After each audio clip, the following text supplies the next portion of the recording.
Hai, hari ini saya akan bicara tentang beberapa perubahan tren yang terjadi di industri properti setelah pandemi di tahun 2020. Ingin tahu lebih lanjut tentang perubahan tren tersebut? Stay tune in my channel.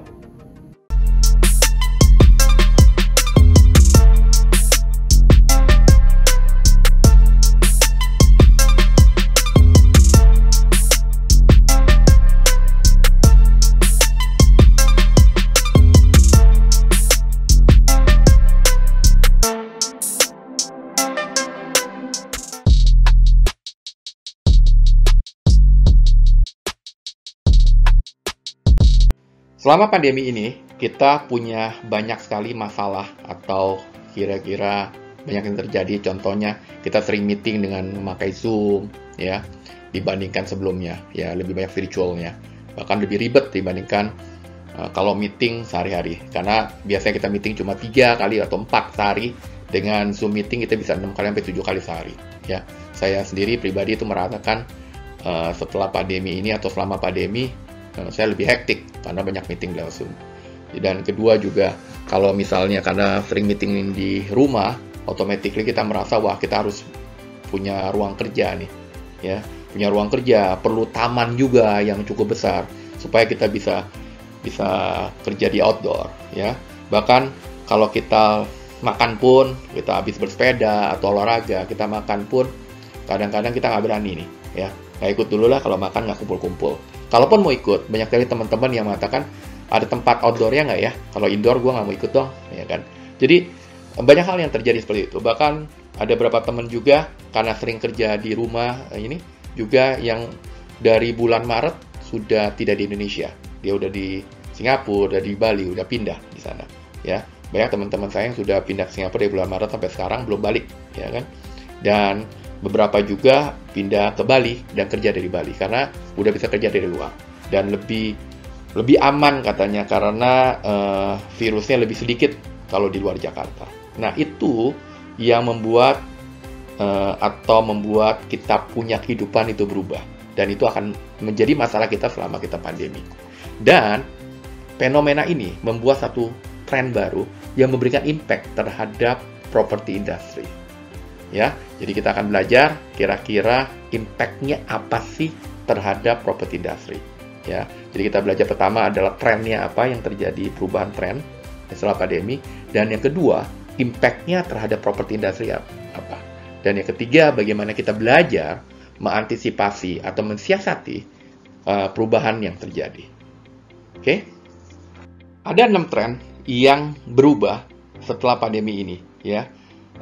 Dari pertama adalah significant shift to affordable workplace, kedua adalah growth in technology, yang ketiga adalah retail vacancy atau kosongnya retail, yang keempat adalah orang-orang lebih fokus kepada outdoor amenities, yang kelima adalah banyak orang yang migrating to the suburb, ya, bukannya ke kota tapi ke suburb. Yang keenam adalah terjadi permintaan yang cukup signifikan untuk multifunction house. Itu 6 tren yang terjadi perubahan pandemi. Saya akan terangkan kira-kira detailnya seperti apa dan bagaimana kita sebagai developer atau pemain di properti mengantisipasinya. Tren yang pertama adalah significant shift to more affordable workplace. Jadi, dengan adanya pandemi ini, banyak sekali orang-orang yang membutuhkan tempat yang lebih efisien, ya, karena kalau sekarang berkantor itu juga banyak di rumah, kantor-kantor yang ada sekarang banyak kosong selama 7 bulan, 8 bulan. Bahkan kantor saya sendiri, kita baru moving awal tahun ini, setelah itu kita tempatin 2 bulan, setelah itu kita kosong, nggak pernah ke kantor lagi selama 6 bulan. Ya. Dan ini juga yang membuat banyak sekali para tenant-tenant itu memutus kontrak atau mencari kantor yang lebih kecil atau lebih affordable, ya, karena selama pandemi ini pendapatan bisnis juga menurun, jadi mereka mencari tempat atau kantor atau ruang kerja yang lebih affordable. Ini adalah salah satu berita, ya, salah satu dari banyak berita bahwa perkantoran DKI Jakarta itu mengalami situasi yang tidak menggembirakan, ya. Jadi sewa kantor itu menurun jauh ya, dan penjualan kantor juga menurun jauh ya. Jadi banyak sekali perkantoran-perkantoran yang kosong, bahkan pemiliknya itu menurunkan harga sewa atau harga jual ya. Ini adalah efek dari pandemi. Dan sebelumnya memang udah turun, tapi setelah pandemi itu makin parah. Dan itu mengakibatkan terjadi suatu permintaan yang bertambah terhadap replacement dari kantor itu sendiri. Jadi yang terjadi adalah shop house atau Soho atau rumah-rumah yang bisa dijadikan kantor itu terjadi sekali banyak permintaan yang bertambah. Ya, kita di project kita pun The Smith ya, permintaan terhadap Soho dan office itu bertambah banyak malah setelah pandemi ya, karena mereka membutuhkan suatu tempat di mana mereka bisa kerja dan juga bertempat tinggal ya. Dan kenapa mereka juga mencari rumah untuk office, karena itu lebih affordable ya, dan juga misalnya ruko pun itu lebih affordable dibandingkan dengan perkantoran. Dan bagaimana kita mengantisipasi perubahan market changes ini? Salah satunya adalah kita mengeluarkan boutique office ya. Mungkin teman-teman juga bisa jadikan ini suatu guidance. Kita keluarin boutique office seperti Soho, kita sebutnya for facilitated office residence. Itu seperti Soho, tapi kita lengkapi dengan satu facility co-working space, yang satu lantai co-working space yang bisa dipakai bersama-sama oleh para tenant ya. Itu dengan sistem membership atau bahkan sewa dengan lebih murah dibandingkan kalau misalnya tidak punya tempat di sana. Jadi itu bagaimana kita antisipasi perubahan market, dan ini salah satu contoh kita punya for ya. Jadi kita buat kayak ada mezzanine-nya, dan yang bagusnya adalah ini juga bisa menjadikan efisien, membuat efisien parking. Biasanya parking itu parking space itu ketika kita buat ya, misalnya parking gedung itu kelihatan tidak bagus dari luar. Nah, dengan kita bikin Soho ini kita bisa tutup dari luar ya. Ini salah satu bagaimana kita mengantisipasi dari segi desain.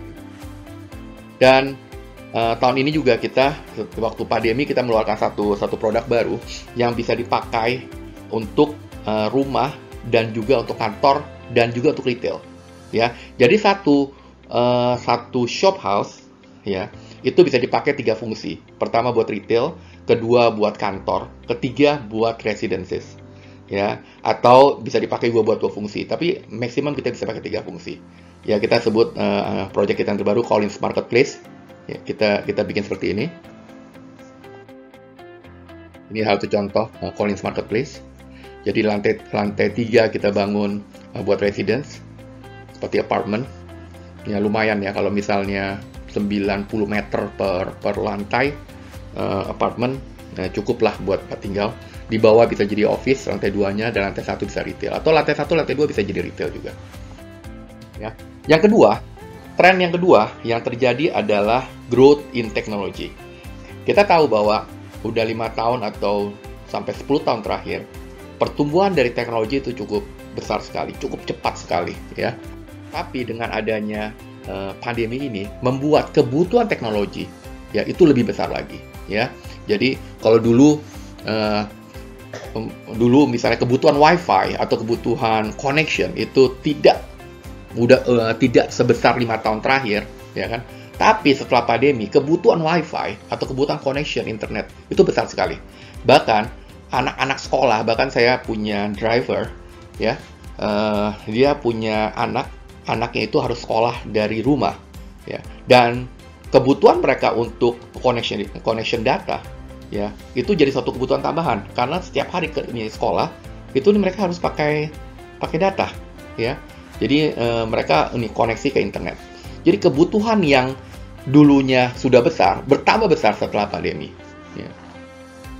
Dan dari 5 tahun terakhir juga digital nomad sudah bertumbuh besar, tapi dengan satu pandemi ini digital nomad makin besar bertumbuhnya. Jadi maksudnya digital nomad adalah sekelompok orang yang sebenarnya berkewarganegaraan banyak ya, misalnya keluarga Belanda, Singapura, Malaysia, Amerika, tapi mereka mungkin sebulan kerja di Bali, sebulan kerja di Lombok, sebulan kerja di Malaysia, sebulan kerja di misalnya di Singapura, sebulan kerja di misalnya di Jakarta, ya.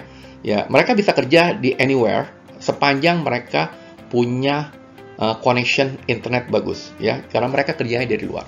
Jadi daripada mereka kerja di satu tempat, mendingan mereka kerja keliling dunia, ya, tapi mereka bisa kerja dari everywhere.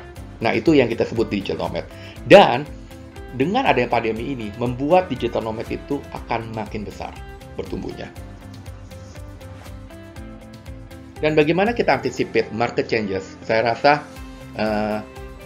teman-teman semuanya yang bergerak di developer ataupun yang bergerak di properti, bahkan di luar properti pun itu sudah anticipate perubahan market ini. Salah satunya adalah brosur, ya, contohnya. Kalau dulu kita pameran, kita pakai brosur, kita bagian brosur. Tapi setelah pandemi, ya, kita banyak memakai e-brosur. Ya, bukan karena kita tidak bisa pameran, tapi ketika pameran pun mereka tidak mau menerima brosur kita. Tidak mau menerima brosur kita. Jadi brosur yang kita kasih, mereka agak reluctant untuk menerimanya karena takut terjadi penularan atau virus atau apa. Jadi banyak yang kita lakukan adalah kita kasih QR code. Kita kasih QR code. Jadi kalau misalnya kita mau kasih brosur, mereka scan QR code, mereka langsung ke brosur kita atau ke web kita. Ya. Yang kedua juga, kalau dulu kita sering adakan customer gathering offline, sekarang kita setiap minggu kita adakan lebih banyak rutin Zoom presentation. Jadi customer gathering by Zoom. Ya. Kita latih semua in-house kita bagaimana memakai Zoom, ya. Sekarang kita banyak pakai Zoom, ya. Selain Zoom kita pakai Microsoft Office, tapi lebih banyak ke Zoom untuk bagaimana mereka mengadakan presentation ke customer lewat online. Dan gitu juga front end system kita lebih pergunakan. Jadi bagaimana memberikan informasi, mencari data, mencari price list, cara pembayaran, semuanya lewat front end system. Dan juga kita lebih banyak maximizing social media dan digital marketing, ya, karena sekarang orang tambah jarang baca koran, baca majalah, ya kan, tapi lebih banyak di rumah, mereka lebih banyak baca lewat digital. Dan kita juga mengintegrasikan sistem dari semua SBU, dari back end, ya, sampai front end. Dan satu lagi adalah kebutuhan terhadap 360 virtual tour. Dulu sebenarnya sudah mulai bertumbuh dari mungkin 7 tahun terakhir udah mulai bertumbuh dengan 360 virtual tour. Tapi kalau kayak yang lalu-lalu tuh orang tuh masih mau datang ngelihat langsung ke show unit. Tapi sekarang kebutuhan terhadap show unit itu jarang didatangkan karena pandemi, jadi kebutuhan terhadap 360 virtual tour itu lebih besar, ya. Jadi mereka bisa bisa melihat eksterior, interior, situasi lingkungan. Kita punya estate itu dengan virtual tour, ya. Dan satu lagi yang terakhir adalah smart home system in all our unit. Nah, ini sesuatu yang smart home itu kalau dulu itu nice to have, yang kita taruh di rumah, ya, kalau bagus kalau ada, kalau nggak ada pun nggak apa-apa, itu nice to have. Tapi sekarang kebutuhan terhadap smart home itu lebih besar. Karena smart home itu bukan hanya building automation, tapi bagaimana kita bisa hidup, bukan hanya automate kita punya sistem, kita punya listrik, kita punya AC, ya, tapi kita bisa kontrol semuanya dengan dari jarak jauh. Contohnya gini, yang kita setup smart home system, ya. Kalau nggak tahu, kalau misalnya Bapak Ibu tahu namanya iRing, ya, di luar. Jadi kita bell, contohnya bell aja. Kita taruh bell itu yang bisa ketika dipencet itu langsung connect ke handphone kita, ya. Jadi walaupun kita tidak di rumah, ketika mereka mencet bell itu langsung terkoneksi ke kita punya handphone. Jadi walaupun kita di luar, kita bisa ngobrol langsung dan kita tahu siapa yang mencet bell itu. Dan ini juga membuat orang yang ngebel kalau ada bermaksud jahat pun itu akan lebih hati-hati karena mereka menganggap bahwa di rumah itu memang ada orang. Ya, itu salah satu, ya. Salah satu yang feature-feature yang kita install sebelumnya itu adalah nice to have, tapi sekarang menjadi must to have. Kita taruh di sana. Tren yang ketiga adalah tentang retail vacancy, kekosongan retail. Jadi kita tahu juga bahwa sejak banyaknya online shopping, ya, online shopping itu membuat permintaan terhadap retail di offline itu semakin kecil. Jadi anchor tenant yang ada di mall itu 3 tahun terakhir sudah banyak yang tutup, ya, sudah banyak yang tutup dan karena mereka tidak kuat bayar, karena mereka banyakkan customer-nya itu lebih belanja lewat online, ya. Nah, itu yang terjadi 3 tahun terakhir. Tapi setelah pandemi, mall itu benar-benar tutup. Akibatnya apa?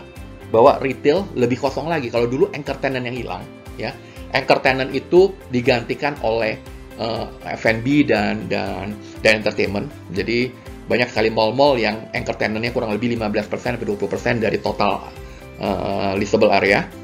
Ya, leasable area ada gitu. Setelah beredaknya online shopping, mereka anchor tenant itu pada tutup. Yang mungkin masih bertahan itu cuma bioskop. Sekarang dari itu digantikan oleh F&B dan entertainment. Tapi setelah pandemi, ya kan, F&B ini pun nggak bisa beroperasi, bahkan tidak bisa buka. Dan banyak sekali F&B yang pengusaha yang bergerak di food and beverage itu mengalami kesulitan karena kalau udah lewat dari 3 bulan tidak tutup, padahal kita punya mereka punya fix cost itu tetap jalan. Akibatnya mereka juga akan mungkin kalau kosong lebih lama atau pandemi lebih lama, mereka akan keluar juga dari mall itu. Jadi banyak sekali yang kalau dulu anchor tenant-nya keluar, tapi yang digantikan oleh mini anchor atau bahkan F&B dan entertainment. Sekarang F&B dan entertainment pun saya rasa minimal 30% sampai 50% pun suffer dan mereka keluar dari retail. Jadi banyak sekali vacancy di retail, ya. Dan waktu pandemi juga membuat masyarakat tuh takut belanja, ya, takut belanja. Dan ya, tapi lucunya adalah yang kita lihat, mereka ketika ada PSBB di Jakarta, mall kan tutup di Jakarta. Tapi mereka pergi ke Tangerang Selatan. Jadi mall-mall yang ada di Serpong, di Tangerang Selatan itu jadi ramai. Tapi mereka tetap mencari yang outdoor, ya, dan memperhatikan protokol kesehatan karena di Jakarta itu tutup, ya. Tapi mereka cari yang outdoor. Jadi mall-mall yang dulu mereka tidak suka outdoor, yang lebih sukanya indoor karena ber-AC, tapi setelah pandemi itu malah mengalami booming. Contohnya ada beberapa mall yang mengalami booming. Saya sebutin contohnya The Breeze, ya kan, yang ada di BSD, ya, itu lebih ramai dari sesudah, sebelum pandemi, lebih ramai setelah pandemi, ya, karena mereka mencari outdoor, ya. Dan banyak sekali outdoor mall yang mengalami lebih baik, ya. Mereka punya pengunjung ketika setelah pandemi, ya. Jadi itu akibatnya membuat satu perubahan yang terjadi atau tren atau para developer itu membuat banyak sekali outdoor mall atau standalone retail. Jadi kayak contohnya selain The Breeze di BSD ada Komulo, ya kan, dibikin juga di situ. Di Alam Sutra pun ada Broadway, ya, model-model lebih banyak tematik outdoor retail. Jadi bentuknya bukan mall tapi semacam shop houses, tapi dibuat lebih tematik, ya. Jadi dan tren ini kita lihat akan menjadi tren ke depan, ya. Tren ke depan bagaimana kira-kira ini outdoor retail yang berbentuknya standalone ini akan berkembang lebih cepat dibandingkan sebelum pandemi, ya. Dan bagaimana kita mengantisipasi market changes, kita juga kita punya project, salah satunya Collins Marketplace. Kita mengeluarkan shop house yang punya 3 fungsi, di bawahnya itu ada retail, ya.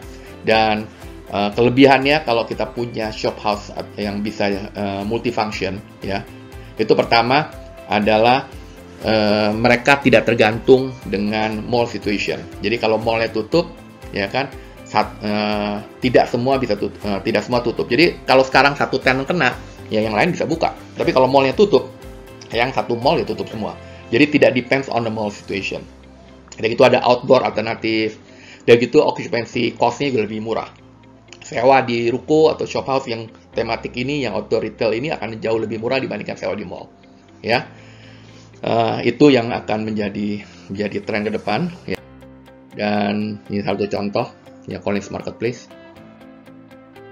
Dan yang keempat, tren keempat adalah akan banyak sekali developer yang akan membangun atau juga customer ya yang membutuhkan outdoor amenities lebih banyak daripada indoor ya. Jadi karena orang kalaupun di rumah mereka lebih suka di outdoor, terutama mungkin sampai tahun depan. Tahun depan kan virus juga walaupun ada vaksin, mereka masih butuh outdoor activities. Jadi mereka lebih suka tinggal di apartemen atau tinggal di kompleks yang outdoor facility-nya banyak ya. Dan ini kebutuhan juga ada hal-hal yang seperti outdoor activity seperti ada pet park atau misalnya apartemen yang pet friendly, itu sekarang mulai terjadi ya. Garden yang lebih besar ya. Jadi banyak sekali kebutuhan terhadap outdoor amenity ya. Ini yang kita juga bagaimana kita anticipate the market changes di kita punya project di Batam, Glenda Hive ya. Kita membuat satu facility clubhouse yang lebih banyak outdoornya ya. Jadi kita lihat bahwa contohnya kita bikin outdoor co-working space di kanan atas ini, outdoor co-working space ya. Kita lihat kok outdoor ini semuanya ini outdoor nih co-working space-nya ya. Jadi orang bisa kerja ya, kalau misalnya mereka nggak di indoor mereka bisa kerja di sini ya. Dan juga kita bikin ya barbecue pit di sini ya kan ya, kita ada kit background dan gitu kita juga bikin juga kayak buat orang duduk atau kerja di daerah sini ya, kayak co-working space. Dan yang indoornya itu hanya kita bikin buat gym and lounge. Jadi orang yang nggak mau kerja di lounge atau ketemu di lounge, mereka bisa pergi keluar ya. Ya kalau berenang pasti ya outdoor di sini. Ini satu contoh di Glenda Hive, ini outdoor activities kita. Ini kita punya co-working space yang outdoor. Oke, sekarang kita masuk yang tren yang kelima. Tren yang kelima itu adalah banyak atau lebih banyak orang akan migrate ke suburb ya. Kalau dulu banyak orang dari desa di kota kecil itu ke kota besar atau dari desa ke kota, sekarang malah yang dari kota-kota besar itu akan balik lagi ke suburb ya.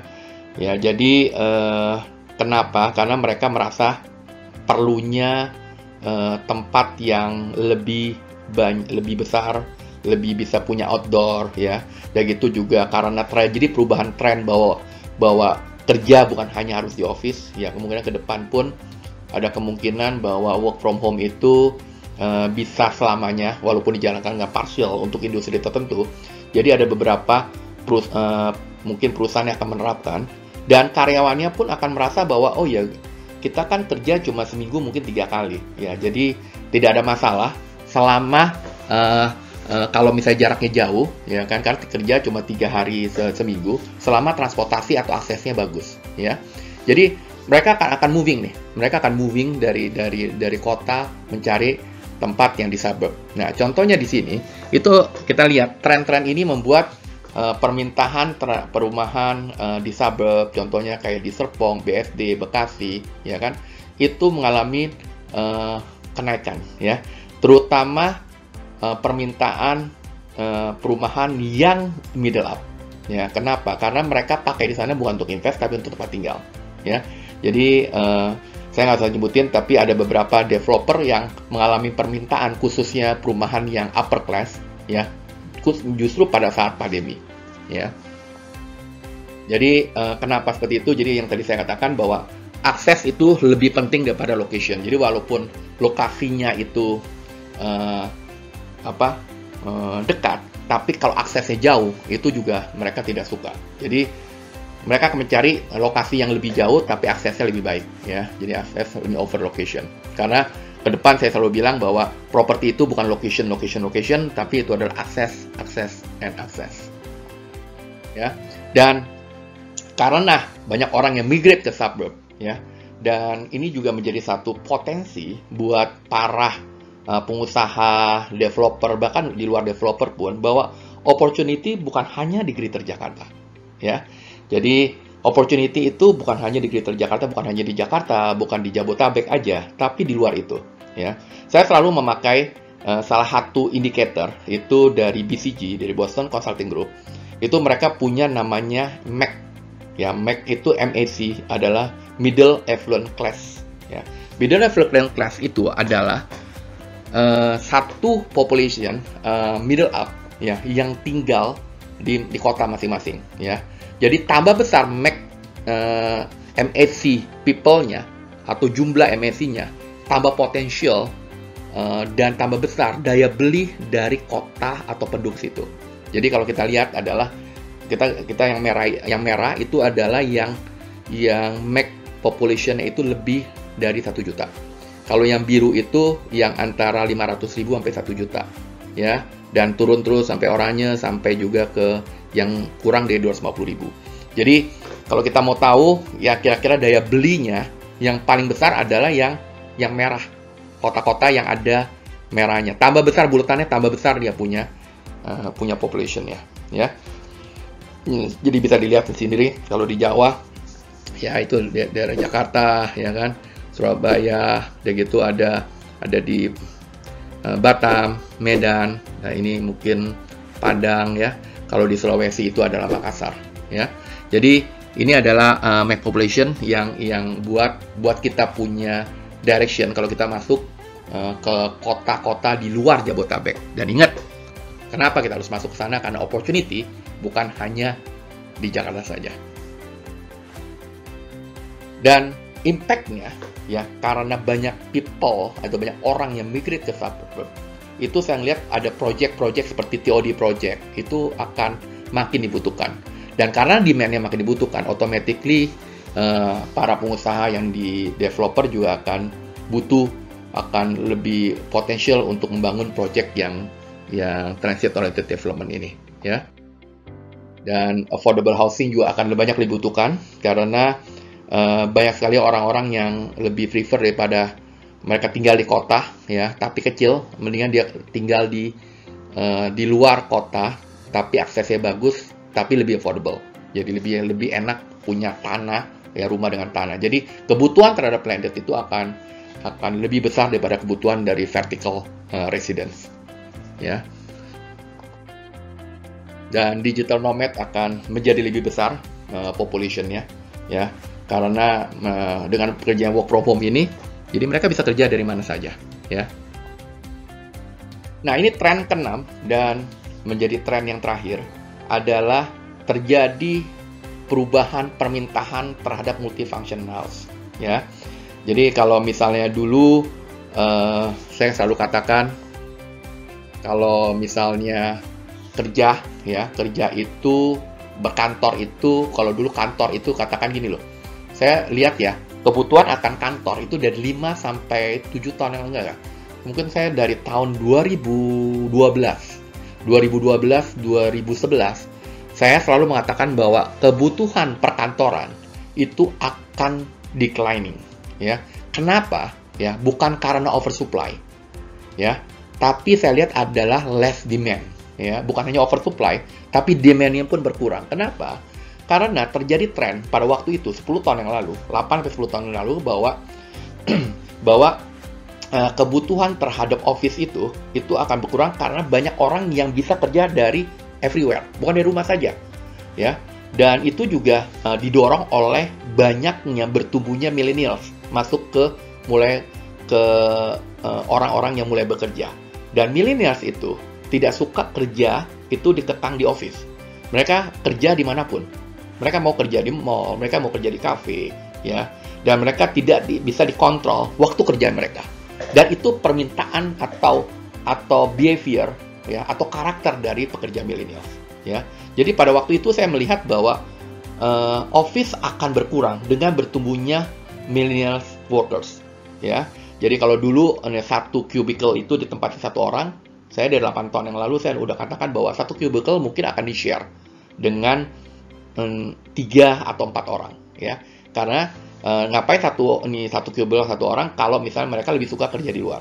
Dan inilah yang membuat satu tren pada waktu 8 tahun yang lalu, terjadi permintaan co-working space, ya.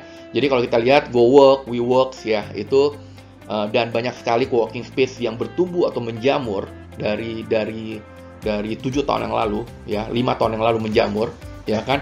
Karena banyak sekali orang-orang yang membutuhkan, misalnya corporate juga membutuhkan daripada mereka punya office yang besar, mendingan mereka perkecil office-nya, ya. Tapi mereka bisa berlangganan, ya kan, berlangganan space. Jadi orang-orang atau mereka punya karyawan, mereka bisa kerja dimanapun. Daripada mereka kerja di mall atau di cafe, mereka bisa kerja di coworking space, ya. Itu yang terjadi. Jadi coworking space pada saat itu bertumbuh sangat besar, ya. Dan setelah pandemi, ya, kalau dulu terjadi less demand terhadap office, orang tapi tetap berpikir masih butuh office. Tapi setelah pandemi, apa yang terjadi? Saya katakan bahwa orang-orang yang selama ini mereka berpikir bahwa kerja itu tidak bisa dari rumah, mereka selama itu bekerja itu tidak bisa lewat virtual atau lewat meeting, lewat conference call, ya, atau lewat model Zoom atau Microsoft Teams, lewat call. Tapi setelah pandemi, behavior mereka itu sudah berubah. Jadi mereka bisa merasa bahwa kerja atau meeting virtual lewat Zoom atau lewat Microsoft Teams itu lebih efektif atau lebih efisien, ya. Jadi karena itu akan yang membuat sebagian dari orang-orang merasa bahwa gua nggak perlu kerja dari kantor. Dan para pengusaha pun melihat, para business owner pun melihat bahwa tren ini akan berubah tren bahwa mereka tidak butuh office lebih besar lagi. Kalau dulu mereka masih membutuhkan office, tapi ke depan mungkin mereka tidak membutuhkan office, tidak merasa membutuhkan office. Mereka bisa kerja dimanapun. Jadi saya lihat bahwa nanti office itu akan menjadi sebagai corporate address saja. Yang penting punya address, ya. Jadi yang bakal berkembang mungkin ke depan itu adalah business center, ya. Ya mereka punya address aja, atau mereka berkembang adalah ya office ada tetap, tapi lebih kecil, cuma buat ruang meeting aja. Co-working space mungkin bisa berjalan, ya, masih tetap bisa berjalan. Tapi office rental atau office rata title itu akan declining a lot, ya, dan itu akan membuat demand terhadap multifunction house, ya. Jadi karena mereka itu bisa kerja dari mana aja, terutama dari rumah, jadi banyak sekali terjadi permintaan bahwa kerja itu kalau bisa di rumah yang ada ruang kerjanya.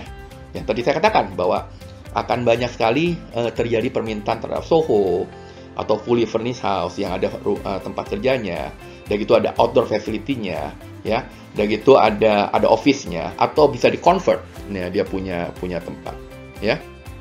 Dan bagaimana kita anticipate the market changes adalah kita keluarkan ada beberapa project, salah satunya comfortable residence yang bisa mengconvert dari rumah atau dari residence atau dari apartemen dalam berapa menit itu bisa jadi ruang kerja. Itu salah satu yang kita perkenalkan di Scott. Dan juga di Collins Boulevard kita keluarkan yang saya bilang facilitated office residence.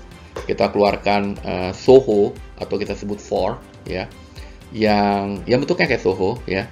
Jadi tempat di mana mereka di lantai 1 mereka bisa buat tempat kerja, ya, tempat ngumpul, tempat makan, dan di lantai 2-nya atau mezzanine ini itu jadi tempat kerja. Ya, ini adalah bagaimana kita mengeluarkan project untuk antisipasi perubahan yang terjadi. Dan di Batam pun kita mengeluarkan satu project namanya Glenda Hive. Itu adalah landed residence, ya, landed house. Landed house itu bentuknya atau size-nya itu seperti apartemen, kurang lebih antara 56 meter sampai 60 meter, dan mempunyai facility kayak seperti apartemen, dan punya function juga, punya 2 function sebagai tempat kerja dan juga tempat bekerja, dan semuanya itu dengan fully furnished, ya. Dan di sini kita menjawab tren atau permintaan terhadap pasar yang ingin mempunyai rumah dengan harga apartemen, ya. Jadi bagaimana orang-orang yang punya budget beli apartemen tapi nggak rela untuk hanya dapat ruangan saja tanpa tanah, ya. Tapi di sini dengan harga yang kurang lebih sama, mereka bisa memiliki landed house atau rumah dengan harga apartemen. Demikian teman-teman, tadi saya sudah jelaskan secara detail, dan sebagai summary, saya katakan kira-kira real estate atau properti tren itu berubahnya, itu ada 6 tren yang berubah setelah pandemi, ya. Yang pertama adalah terjadi significant shift to more affordable workplace. Jadi terjadi permintaan terhadap ruang kerja yang lebih affordable. Ya, itu nomor satu. Kedua adalah growth in technology faster, ya kan, and more demand than before. Ya. Yang ketiga adalah terjadi kekosongan di retail. Ya, kita harus antisipasi ini bagi teman-teman yang akan bergerak atau membangun mall yang besar. Ya. Yang keempat adalah kita banyak sekali developer atau terjadi demand juga di pasar yang demand terhadap outdoor amenities. Ya, jadi kebutuhan outdoor amenities akan jauh lebih besar sebelum ini, bahkan lebih besar setelah pandemi. Dan yang nomor 5 adalah terjadi perubahan orang-orang yang migrating to suburb, yang mengakibatkan terjadi perubahan atau kebutuhan proyek-proyek seperti TOD project, affordable housing, ya. Dan yang terakhir adalah terjadi permintaan yang bertambah untuk multifunction house. Jadi banyak sekali karena mereka pindah dari kota ke suburb, ya, atau mereka lebih suka tinggal di landed. Jadi kebutuhan terhadap landed itu lebih besar, dan juga landed atau residence yang mempunyai multifunction. Jadi bukan hanya sebagai rumah aja, tapi juga mereka bisa pergunakan sebagai kantor.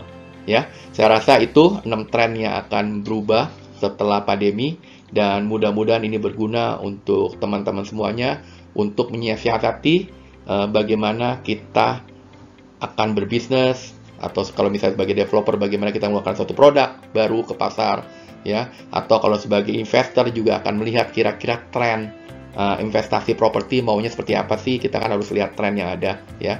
Kalau kita sebagai arsitek pun atau desainer, ya kan, juga akan melihat kira-kira kebutuhan ya, perubahannya juga bisa diantisipasi nih, kira-kira arahnya ke situ, ya.